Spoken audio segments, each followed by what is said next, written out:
Pues acá estoy, me encuentro con Kenia Alonso porque hay que hablar de salud y sobre todo un padecimiento que es muy recurrente que a veces no sabemos. Bienvenida, Kenia, es la sinusitis, ¿verdad? Ok. ¿Cómo estás? Buenos días. Buenos días. Bueno, en el día de hoy vamos a hablar de sinusitis, que no va a ser más que un proceso agudo e inflamatorio que se produce a nivel de la mucosa de los senos paranasales, ya sea agudo o crónico, porque puede ser una enfermedad aguda o puede estar recurrente en el tiempo y ser un padecimiento crónico. A mí me impresiona que tengo muchos conocidos que tiempo después se enteraron que era sinusitis, que tenían ciertos padecimientos y los confundían con alergias, con una simple gripe, o simplemente estaban acostumbrados a tener ciertas molestias o ciertos síntomas. Entonces, ¿cómo saber diferenciar, cómo saber si estás padeciendo de una sinusitis pues que va empezando, digamos? Bueno, mira, vamos a ver que la sinusitis pueden ser agudas o sinusitis crónicas. Tú puedes estar con un proceso gripal agudo, un catarro normal, y la evolución normal del catarro es de 7 a 10 días. En el curso del catarro normal tú puedes estar padeciendo de una sinusitis aguda, porque los senos paranasales van a ser cavidades que van a estar en relación con las fosas nasales, y el moco nasal, la secreción nasal que hay en esa área se entra a los senos paranasales a través de orificios que comunican los senos paranasales con esto. Normalmente un proceso agudo evoluciona normalmente en un periodo de 7 a 10 días. Cuando esto no ocurre así, entonces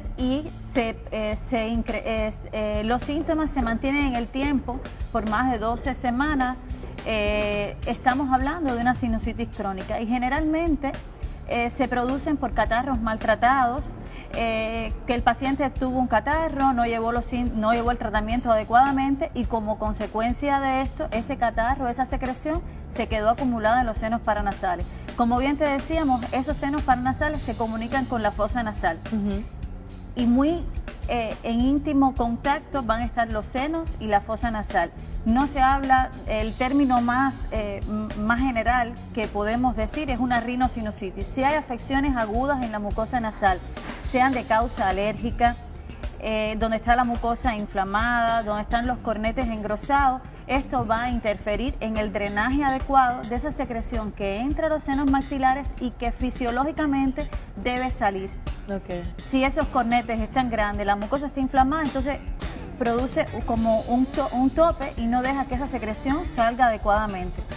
A veces hay afecciones estructurales en la fosa nasal, ya sea deformidad del tabique, los cornetes mismos que estén engrosados por infecciones crónicas o afecciones crónicas alérgicas de tiempo de evolución que no se han tratado adecuadamente, y estos crecen, obstruyen la ventilación adecuada de la fosa nasal, interfieren en el drenaje de los senos.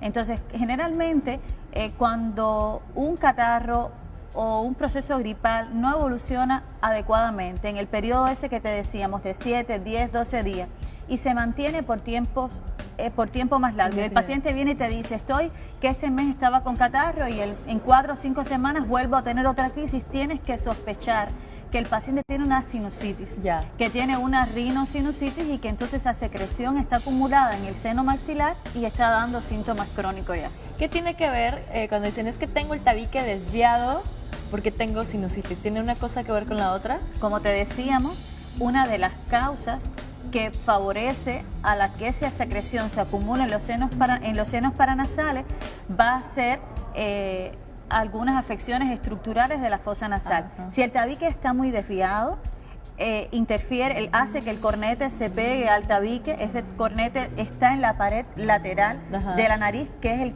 es por eso lo que duele, ¿no? Que siempre entra en contacto entre la nariz y el seno. El ostium de drenaje está inmediatamente en ese mismo sitio, es alto. El cornete tapa ese orificio y no deja que salga la secreción.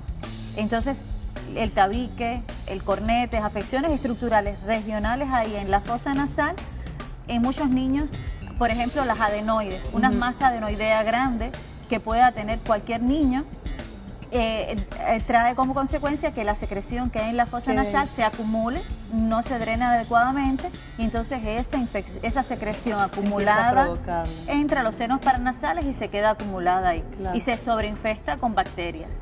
¿Y para corregirlo solo es con cirugía? ¿O No, es mira, tratamiento también? el primero es el tratamiento médico.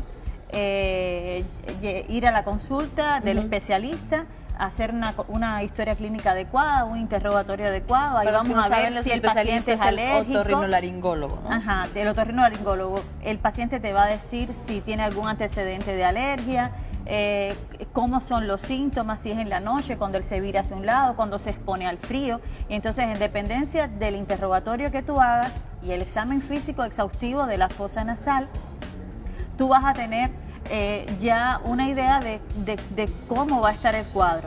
Te vas a apoyar en un estudio de imagen, una tomografía de senos paranasales, porque como te decía, son cavidades huecas que están en el macizo facial, que tú no las puedes ver al examen físico, únicamente tú las ves con una radiografía. El cuadro clínico te da, te dice, el paciente puede tener una sinusitis, pero lo que te va a corroborar el diagnóstico va a ser el estudio de imagen, porque no es un solo par de senos paranasales, son 4 pares de senos paranasales. Y con la tomografía tú vas a ver cuántos de los senos paranasales, ya sean los senos maxilares, el frontal, las celdas hemorroidales o el esfenoide, cuántas de estas celdas están implicadas en el proceso inflamatorio. Muchas veces no es uno solo, a veces están todos los senos paranasales implicados y se está tratando de una pansinusitis crónica, y que evidentemente por el estudio de imagen tú dices, esto no es de un mes ni 2 meses. Muchos cuadros de estos son de tiempo de evolución por alergias y rinitis alérgicas maltratadas, catarros maltratados, y entonces esta es la consecuencia. Pues hay que poner mucha atención y acudir, como bien dice Kenia, con el especialista, con un otorrinolaringólogo, y pues bueno, que les va a dar el mejor diagnóstico. Gracias por habernos visitado el día de hoy y hablarnos sobre este tema. Y nosotros vamos a un pequeño corte y regresamos con más aquí a su programa Super Manzana 21.